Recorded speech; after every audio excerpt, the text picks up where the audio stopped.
Hey YouTube, it has been forever and a day. Today is December 31st. It is New Year's Eve, you guys, New Year's Eve. Side note, my middle kid turns 4 years old tomorrow, which is amazing. I can't believe he's 4 years old. We are going to talk about New Year's plans in a minute, but before I get into that, which is going to be like the main part of this video, I just want to do a quick 8-month baby and postpartum update. I have notes here, okay? We're staying on topic. Baby updates. We had his 8-month wellness visit just before Christmas. The pediatric nurse came over, she weighed him, she measured him. He's 8.5 kilos, he's 70 centimeters long. He is like exactly in the 50th percentile basically for his age. He's doing so good. We actually recently got over RS virus. We're fairly certain it's RS because it was what was going around at preschool. My preschooler brought it home, classic signs and symptoms, everything like that.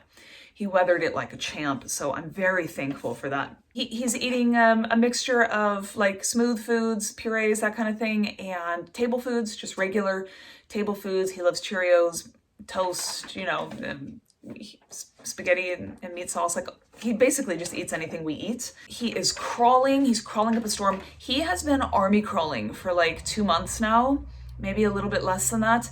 But interestingly enough, just today, he started finally putting together the hands and knees crawl. He's just been getting around just fine, army crawling, and like he'll get up on his hands and knees and rock and things like that. He just never really seemed to be interested in doing the hands and knees crawl, but he's finally starting to do that now. He is pulling up to standing. All he does all day long is stand. He's holding onto furniture. He only needs like one hand to do it now, and he's got his like really good balance. He's working on like dismounting safely so he doesn't fall back and hit his head. He's cruising around the furniture, taking a couple steps. So we do sometimes put him in a soft helmet when he's like particularly active and really wanting to cruise and take those steps around the furniture because he does lose his balance. He is cutting his 8th tooth right now. So he has 6 teeth fully in, 4 on the top, 2 on the bottom. Then he has his 7th tooth, which has fully cut through, but it's still growing up. And then his 8th tooth is halfway cut through. So he's like drooling and everything. But once again, this kid does not show any signs of being bothered by cutting teeth. It's absolutely amazing. Like doesn't disrupt his sleep. It's crazy. The only way I know actually that he is cutting teeth is he starts biting me when I'm nursing him. So that's like a whole nother topic because now with like top teeth and bottom teeth, when he bites down on me, oh my God, like I feel like I'm about to die. Speaking of sleep, his current schedule right now, he takes 1 to 3 naps per day. It really just depends on when he wakes up in the morning and how long his naps are.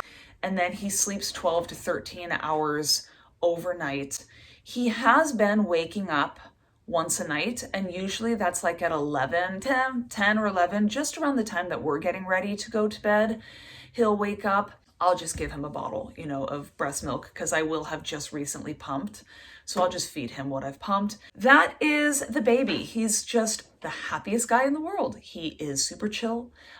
He's my easiest baby, my best sleeper. I have no complaints whatsoever. When it comes to postpartum though, I have a bag of complaints.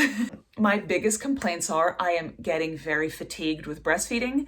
And I am getting very fatigued with this body I'm living in. And I'm very eager to end breastfeeding and start getting my life back. Right now I pump 8 times a day and each session is 40 minutes.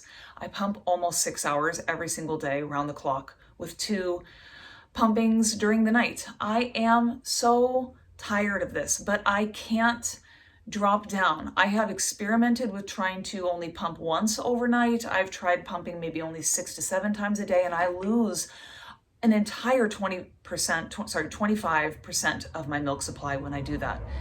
I recognize that I could just part-time breastfeed and part-time formula feed, but you all should know me well enough by now to know that I am a total martyr. I'm very thankful. I'm very grateful. And at the same time, I am loving this journey because I'm still being able to freeze milk every few days, but I'm just so tired of the rigmarole. I have not been able to work out. I just don't have time. I live and die by my pump. And if I'm not pumping, I'm cleaning. I've got a crawling baby. I've got to constantly be cleaning and checking the hazards around the house because I have a preschooler and a kindergartner running around casting Legos and little Play-Doh balls and beads and all kinds of crap, little puzzle pieces, just choking hazards everywhere. I'm constantly cleaning bottles and pump parts and everything like that. I'm making snacks, I'm making meals, I'm having to just do all those stay-at-home mom things. I literally don't have time for myself. And when I do, I have to prioritize sleep because I'm only getting about 5 hours of sleep at night. And that's with a baby who sleeps 12 to 13 hours, okay? But I go to bed late and I'm waking up throughout the night pumping. You know, I can't go to bed earlier than I do because I have to clean my house. I have to stay on top of it. This is hard, you guys. It's actually very validating when I compare what I went through with my last baby, and I thought I had just given up on myself, and that's why I gained all that weight postpartum and everything like that. But I thought I didn't have the determination. I wasn't determined enough. I wasn't like, you know, I wasn't willing to pull myself up by the bootstraps or whatever that saying is. That's not it. It is the fact that for me, for some reason, I gain and retain weight when I breastfeed. So I've accepted that already. But in terms of lifestyle, there is no time in my day to do anything, at least anything meaningful. I suppose while I'm like cooking oatmeal and loading the dishwasher and like trying to clean the baby bottles every morning, I could maybe do some like, reps of air squats or something. But there comes a point in time when you have to say to yourself, I am willing to multitask and juggle 2 or 3 things, but not 2 or 3 things and working out. I can't multitask so many things all at once. That's why I'm not developing videos either. I don't have time to sit down and film and edit. And I said the same thing postpartum last time. And I sat back and watched those videos and I judged myself thinking I just wasn't determined enough. I wasn't managing my time well enough. I judged myself. I'm here to say to future Megan, don't judge, because this job is really hard and you're going to forget about how hard it was. You're going to forget how insane life is right now in this season. So I have several times over the course of the year said that I was going to start doing this fitness thing and then realized that it just wasn't going to work because I don't have time and I don't have the ability to go all in. And I'm very much an all in type of person, right? But New Year's is such a sentimental time for me. It is always the time that I'm able to dedicate to doing something big if I have something big to do. And a lot of these goals, some of them I was like gung-ho, all in, like my TTC, my 2020 fitness thing, all of those things I was like, I am ready to go balls in. Some of them I was not, like the reverse diet. I did not want to do. I didn't want to do it. My pregnancy fitness journey, I did not want to do it at all. But I recognized that if they meant something to me, I needed to just do them. And that is where I am today. I cannot go all in on my goal of starting a postpartum body rebuilding journey. At least in the classic definition of going all in, but it's something that I need to do for my mental health.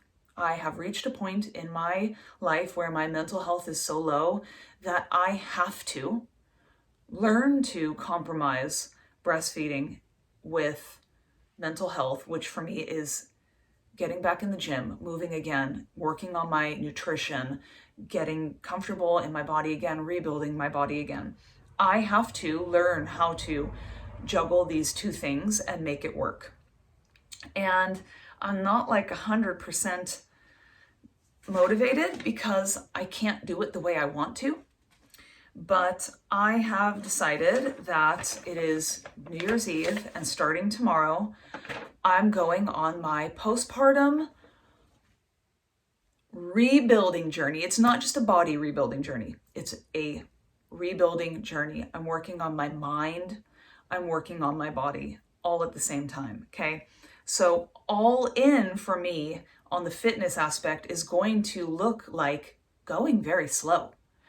And it's going to mean continuing to prioritize breastfeeding and sleep and minimizing how much I really work out. So right now, my plan is very realistic. I am going to 4 times a week. I'm going to come out and walk for 30 minutes, and I'm going to dedicate another 30 minutes to stretching and core. Okay, so whether that's yoga and core work, or it might actually be like some strength building, bridges, air squats, that kind of thing, and core work. It's going to include core work. Basically, like for the first 4 months of this year, until my son turns 1 and I can wean from breastfeeding, I'm going to focus just on the basics and the foundational aspects of my life. It is get moving again. It is work on my core strength, and it's to work on form, like getting my squat form back, just moving, getting strength, reconnecting to my body for the next 4 months. At the end of April, beginning of May, I'm going to wean from breastfeeding, and that's when the cut diet is going to happen. And from like May to the end of to the end of summer, I'm going to do a whole diet, and that's when I plan on seeing the biggest changes in my body. My goal is going to be to see how far I can take it, to the end of the year, like normal, just see how strong I can get and this and that. But really my ultimate goal is by the time I turn 40 in October, I will be back to a body that I feel very comfortable and strong and happy with. I am going to track macros. I didn't want to track macros daily when I was pregnant a year ago, but I decided to do it because I knew there was value in the data, and I'm going to do that now too. I don't have a set diet for myself. I think I'm going to aim for like 2,000 to 2,200 calories a day. I produce about 900 milliliters of breast milk every day, so I have to keep that in mind, but I'm going to measure my output of milk. I'm going to measure my weekly weigh-ins, and I'm going to kind of just see where my macros are, and I'm going to track them daily because I find that when I track macros, I am much more mindful about my diet, and I make sure I get more protein in. I make sure I get proper veggies in. I make sure I get the important stuff in my body. And that, getting that ball rolling is so important. And if I can do that, if I can get that ball rolling and I can make it a consistent habit to just come out and move my body for an hour 4 times a week, I know that come May, when I'm ready to wean, I'm going to be ready. I'm going to be strong. I'm going to be healthy. I'm not going to be prone to injury, and I can make quick work of tackling my goal. I'm still going to do my monthly videos of trying these on. I'm going to keep myself accountable. This is like a for real thing. I'm not going to quit on it this time. New Year's Eve, New Year's resolutions are too important for me. I just don't know how much I'm going to change until I really start to diet, but we'll just wait and see what happens. We'll see how this all goes. But let's cut now and go to the try-ons. Okay, guys, this is how I am looking right now. This is a nursing top, and I literally am busting out of it because my boobs are massive. At least they're massive for me. This is how I'm looking in just Lulu leggings and a fitted top. Definitely got some major fluff going. I am going to do pictures of what I wore last time, like bikini pictures, those kind of before pictures, so that I have like pictures that I can measure my, progress by. But just for the time being, let's do this here now. I'm going to go put on these pants now. It's nude colored underwear, so don't worry, you're not actually seeing anything, but okay. So, let's take my shirt up. This is my body, and I think I did this the last time where I said, this is just how I'm standing normally now, but if I really let it all hang out, like, that's my gut, and I did this with my last video, I've got this under boob, I've got these hips, just so much. This is where I carry the most of my weight is on my hips. And it's humbling, it's very humbling filming this, but I do it because it's very motivating to see my body change over the course of time. So sometimes the scale won't move, but you look at the pictures and the video and you realize, oh my gosh, my body definitely has changed. So anyway, let's try to button these suckers. As you can see, they are very tight. You know, I've got good old muffin top, and like if I just let it hang out, you know, everything is very jiggly. And it would be interesting to maybe do a comparison of where I was at the end of my fitness journey last time.